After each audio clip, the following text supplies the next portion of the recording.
I'd like to introduce Megan. Megan Blake has a degree in law from the University of Melbourne and a PhD from Monash University.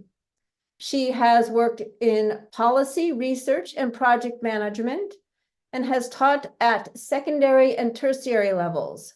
Megan's advocacy and volunteer work has focused on women's rights and refugee support, and she's currently working with a feminist legal clinic in its representation of the Lesbian Action Group regarding application for a single-sex exemption under the Sex Discrimination Act 1984. She's going to be talking to us about the very hot and very interesting Tickle versus Giggle case. What happened? What does it mean? And how does it relate to CEDAW? So welcome, Megan. Thanks for joining us from Australia.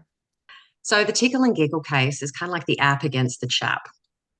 Before I go into the facts of the case, I know that we have an audience coming from many different countries. So just a little bit about the Australian context. So Australia is a federation, which means we have a national parliament, but then we also have state parliaments. So each has its own laws and areas of lawmaking. So the only proviso really is that state law that is entirely incompatible with federal law will be invalid to that extent. States have mostly plenary powers, though. They were the original colonies. So the federal parliament can only legislate on matters given to it at federation in the Constitution. Now, of course, sex-based rights were not given in the Constitution. So the power to implement treaty obligations is, however, given to it in the Constitution. And a treaty is not law domestically in Australia, even when ratified, unless the national parliament legislates on it, and it can pick and choose the parts of the treaty that it wants to implement. So Australia signed CEDAW in 1983, and it passed the Sex Discrimination Act, which I was called the SDA, in 1984 to implement it. So that's the piece of legislation that Tickle and Giggle is challenging in a way. And that is also the piece of legislation that the Lesbian Action Group matter coming up in September will also be regarding. And it really is, if it's the Sex Discrimination Act, what is sex? Like, that's the case. We also knew what transsexuals were, and yet we decided not to include them. So that changed pretty quickly. So Sal Grover launched an app in 2020. It was designed for women only for activities such as lesbian dating, finding housemates, chatting, no dick pics. So it was deliberately discriminatory in onboarding. It used facial recognition AI and visual inspection of selfies to make sure that the AI was filtering correctly. So that was part of its design. So a man called Roxy Tickle, who claims to have been living as a woman since 2017, gained access to it through the selfie, but was removed afterwards and then complained multiple times via email and Sal's mobile. He didn't get a response other than one single fairly pro forma email reply that his complaint would be looked into. So he launched action against Sal and Giggle for discrimination. It went to the Human Rights Commission first, and now it's in the federal court. So these legal proceedings triggered public commentary, memes, mockery, products such as on Etsy, a scented candle in his honour that riffed on something he said during an interview. And it printed a cartoon dialogue box on the candle that said, so I realised I was a woman because I hate the smell of balls. Balls, hate them. I had to get away from smelly balls. So Candlegate actually occurred during trial when counsel for Tickle, when cross-examining Sal, very suddenly, with no warning, turned to her and said something like, I put before you a picture of the smelly balls team Giggle scented soy candle. And then we had the great j'accuse moment where counsel pointed her finger at Sal and went, are you laughing? I mean, everyone in the court was a little bit. So yes, Roxy has been the subject of public critique since he launched the action against Sal. So the participants in the case, so we've got Tickle, represented by a firm pro bono, and he has a public grant of $50,000 for a costs guarantee. Then we have Sal Grover and Giggle for Girls, two respondents, and they're paying full fee private representation. We've got the Human Rights Commission, the Australian Federal Human Rights Commission, and they're intervening on behalf of the Sex Discrimination Commissioner, and their submission supports Tickle. And then the judge is Justice Bromwich. He's former Commonwealth kind of DPP, Department of Public Prosecutions, criminal law. He's very well regarded. He's a great judge. So got a good pick on the judges. And who did they exclude? That's interesting. So we had two other parties asking to intervene. We had Reem Al Salem, so Special Rapporteur, and we also had the Feminist Legal Clinic, which is now the only expressly female-only legal clinic left in Australia. And they both applied to intervene, and they would have given submissions more in support of Giggle's side, but Giggle actually and Tickle, I understand, both parties opposed their intervention, so Bromwich refused.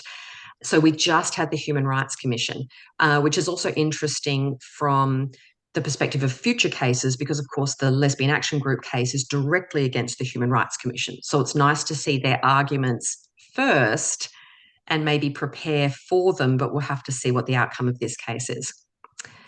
So in terms of the opposing cases, I will sometimes use words like trans woman, cis, gender identity as though it's something that exists. And I know that's not language that the audience agrees with, but it's really just to kind of communicate the arguments on each side. So I just want to say that first. So the Tickle case, it has a premise that the SDA defines sex as a social and psychological category, not a biological one. And therefore, it's determined by someone's gender identity. So the premise is that this is supported by the current meaning, the current interpretation of CEDAW. So they're making two claims against Sal and Giggle. The first one is indirect discrimination. So the idea is that Giggle discriminated against men, but that's okay. So the problem is that by applying the sex categories biologically, they indirectly discriminated on the basis of gender identity by including trans women in the category of cis men, like sweeping them up unfairly. Or in the alternative, because it has to be one or the other, that it was direct discrimination. So that Sal and Giggle directly discriminated against Tickle on the basis of his gender identity by refusing service to him because he was a trans woman, and that they knew that. So one or the other. Now, the Giggle case didn't have kind of like an order of we argue this, however, in the alternative. So I've kind of synthesized it into what I think are the five main defenses, but these are coming from me. So you might read the transcript and have a different synthesis.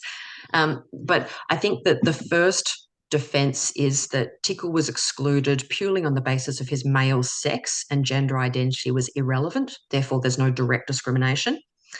Two, that if you apply and interpret it properly, the SDA protects women as a biological sex class. Therefore, there's no indirect discrimination because an internal gender identity doesn't alter the composition of or cause men to overlap with the sex class of women. Three, that gender identity, kind of like from the start, ab initio, is not a concept that can or should be enforced at law. It's too amorphous and based on stereotypes.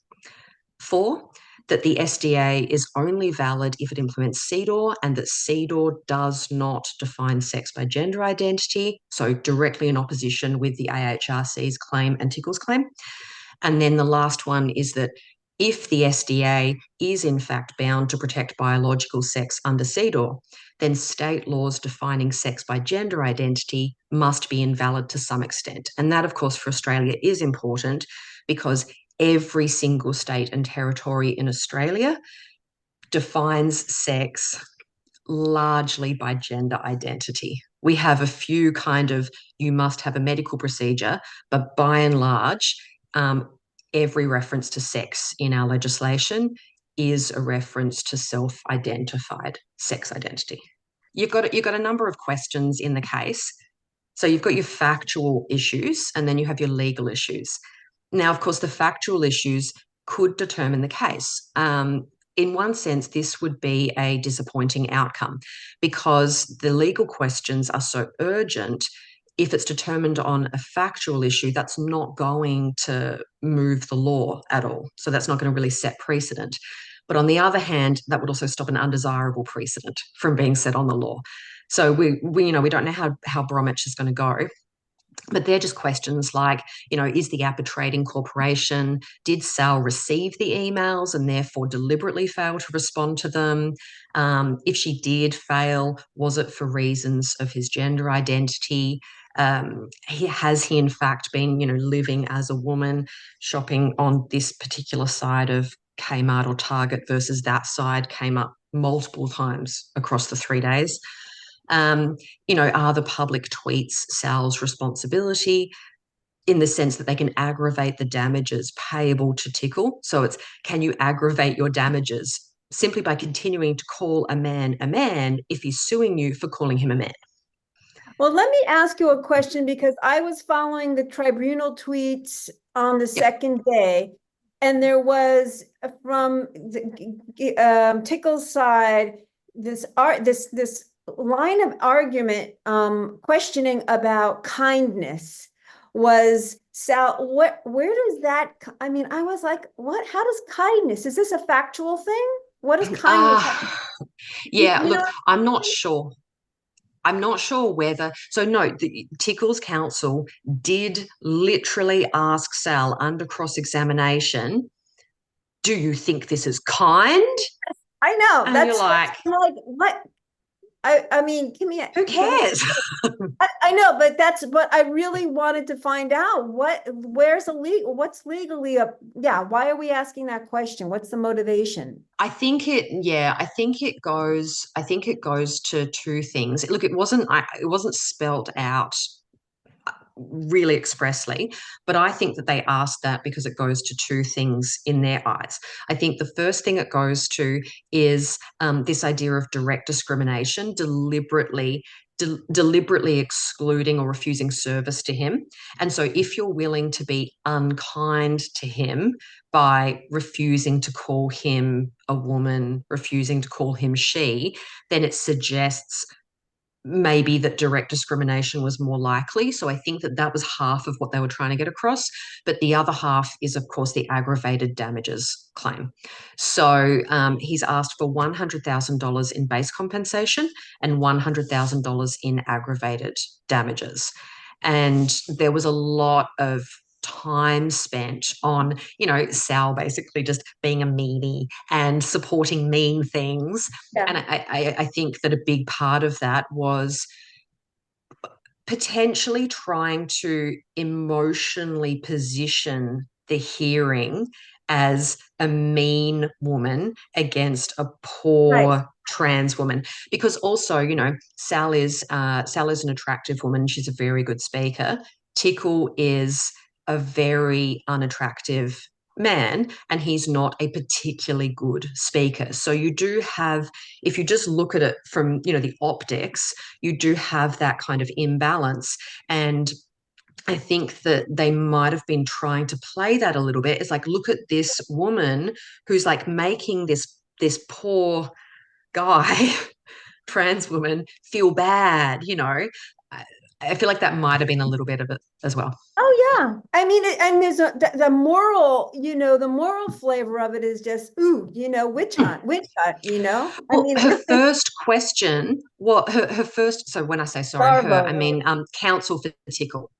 Yeah. So counsel for Tickle, her first line of questioning to Sal under cross-examination was actually asking Sal to confirm that Tickle did in fact shop in the women's section. She's like, I don't know where he shops. How am I supposed to know where he shops? And then asking her to confirm that he did in fact have his penis chopped off and have genital surgery. She's like, I don't know whether he's had genital surgery. So it was really, and then it was, this, and then of course that particular line of questioning that I think has traveled over the internet a lot in kind of 2 days, where she said, I put it to you that if a person, assigned male at birth, shops in the women's section, spends money getting hair removed, goes by a female name, wears women's clothing, goes into women's change rooms. I put it to you that you still don't think that that person is a woman. And she Yeah, said, no. yeah, She was very, very good under cross examination. A lot of witnesses, especially if they feel aggrieved, they want to jump in and answer and clarify and argue back. And it's really hard not to, but a lot of the time it's not in your best interests. So I think she did. I think she did just a fantastic job under cross examination. Just to go to, I guess, the legal issues, because this is where, CEDAW starts to come in as well. I've kind of, I've again, this is my synthesis. I've identified, like the top 10 that I think are being asked here. So the first one, what does sex mean in the Sex Discrimination Act? And then two, what does gender identity mean in the Sex Discrimination Act? Because sex is not defined in the Sex Discrimination Act. Gender identity is, but it's a circular definition. So it's gender identity are the gender related presentations and mannerisms and appearances. Like it's very circular. It's not a clear definition. So those are the first two questions. The third one is kind of a connection. Like, therefore, what is the relationship between sex and gender identity? And do they just necessarily overlap and create a de facto hierarchy of protected attributes where only one can be protected at a time, or are they different in some way and can both be protected, at the same time? So question 4, can you have a special measure that discriminates against men for the benefit of women to achieve substantive equality if that special measure treats sex as biological and then requires discrimination on the basis of another protected attribute, gender identity? Like, is that acceptable? 5, is gender identity something that can be articulated clearly and enforced at law in any kind of consistent, logical way? 6, does determining sex by reference to gender identity still achieve the purposes of the SDA? 7, do sex and woman in CEDAW now include men who claim a female gender identity? 8, connected to that, where do we look for authoritative guidance on that? Where should we tell Justice Bromwich to look for authoritative guidance on that? So it was discussed in court that the committee was more authoritative than third-party commentators. But what if the committee comments themselves, as they are, I would submit, are a bit mixed or ambiguous? Do we ignore committee comments if we believe they fail to achieve the obligations under the convention? 9, I guess, more Australia relevant. If we do presume to be able to change the meaning of international instruments by reference to, jurisprudence and committee commentary, are there limits on the additional powers the National Parliament can get as a result of this process? Because in Australia, the National Parliament, has that power to pass laws that implement treaty obligations.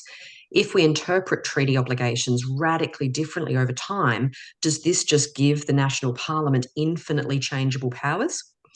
And then lastly, that question of if federal law is in fact limited to the protection of biological sex and cannot replace it entirely with sex identity, are state laws that do replace it inconsistent to some extent and therefore invalid? So kind of those are I think the legal questions that come through the case. We don't, of course, know how many of those will be addressed in the judgment because, it could be decided on some very narrow factual claim and the legal questions avoided. Sometimes courts do that. I wish I had a read on what Bromwich would do, but it was a very wide-ranging kind of argument, and he has lots of options about the direction that he can go in. Which is kind of good in a way, isn't it? Yeah. Yeah, especially when you have a lot of confidence in the court and the judge. I think that is good. If you have very narrow legal arguments and you marshal them well, the judge has, less room to move, and that can be good in some cases.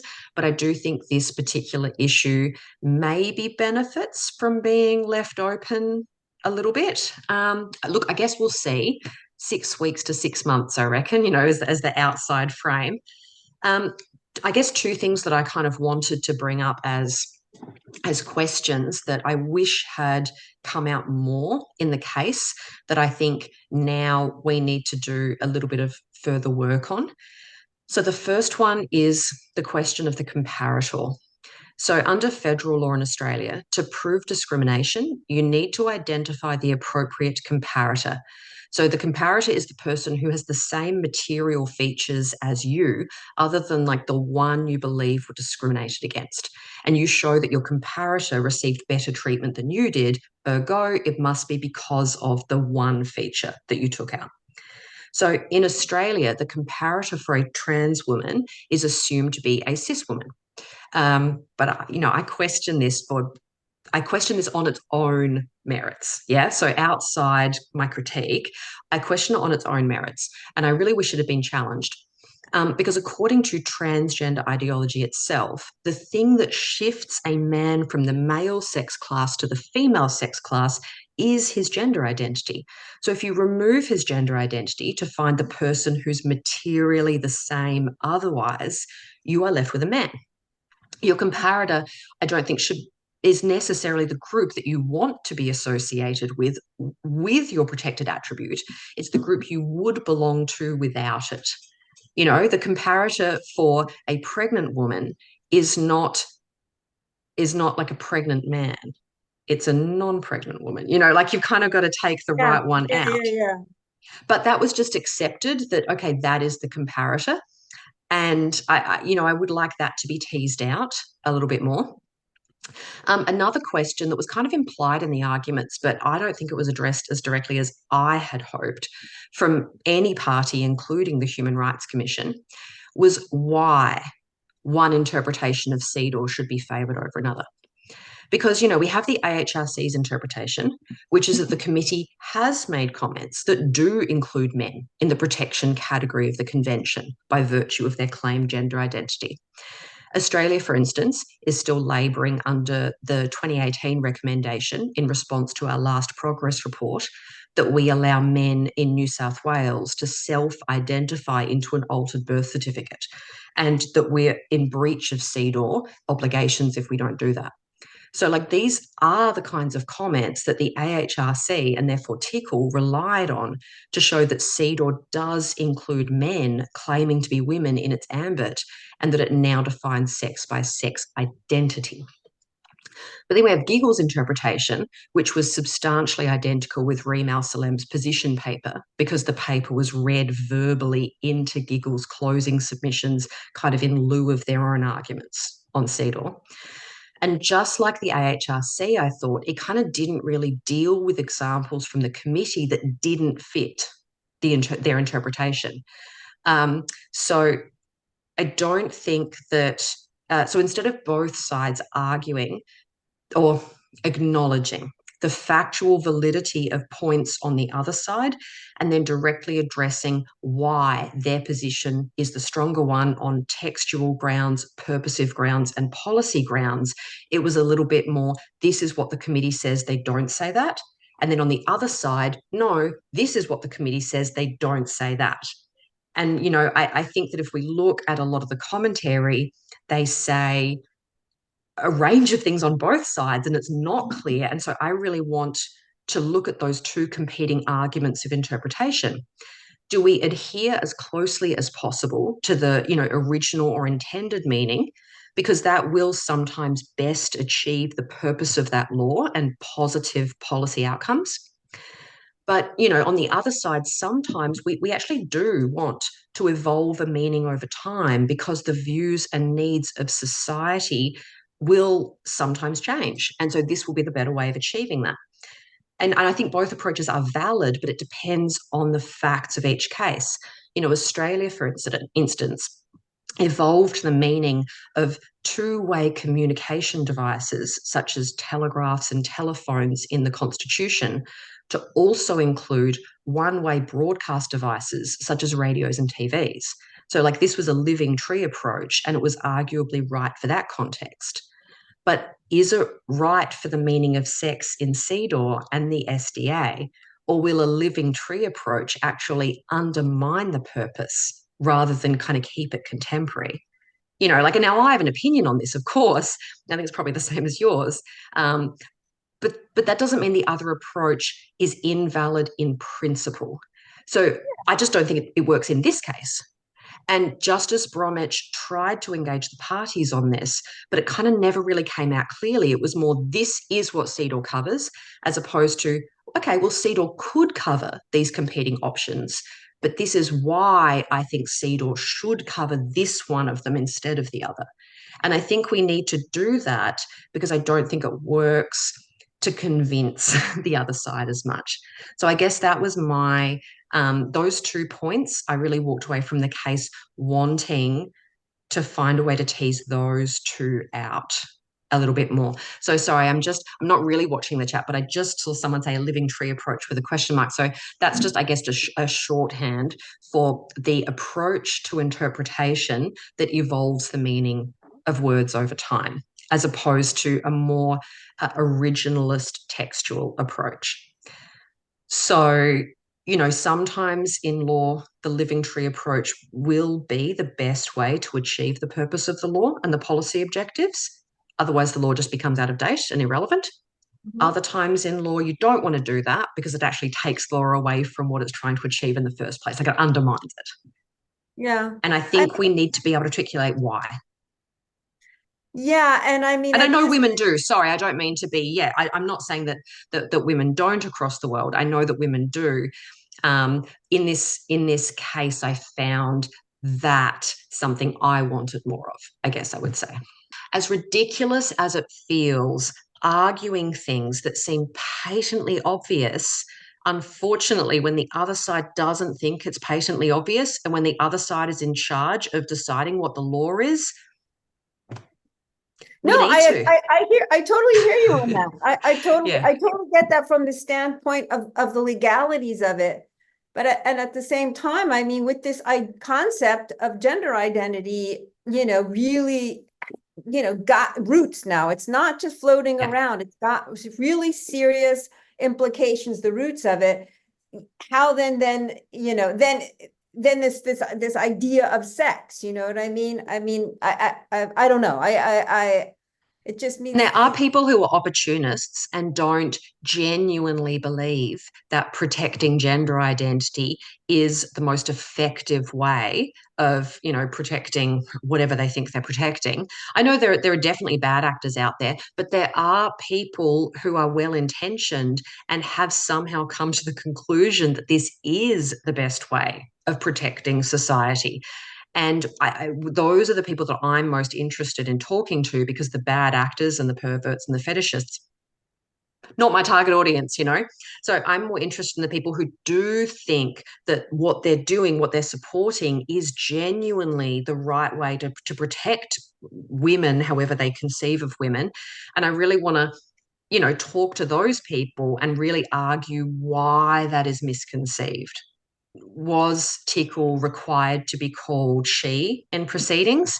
And it wasn't addressed in this particular hearing. So his counsel asked the judge for an order that he be called she in cross-examination of him.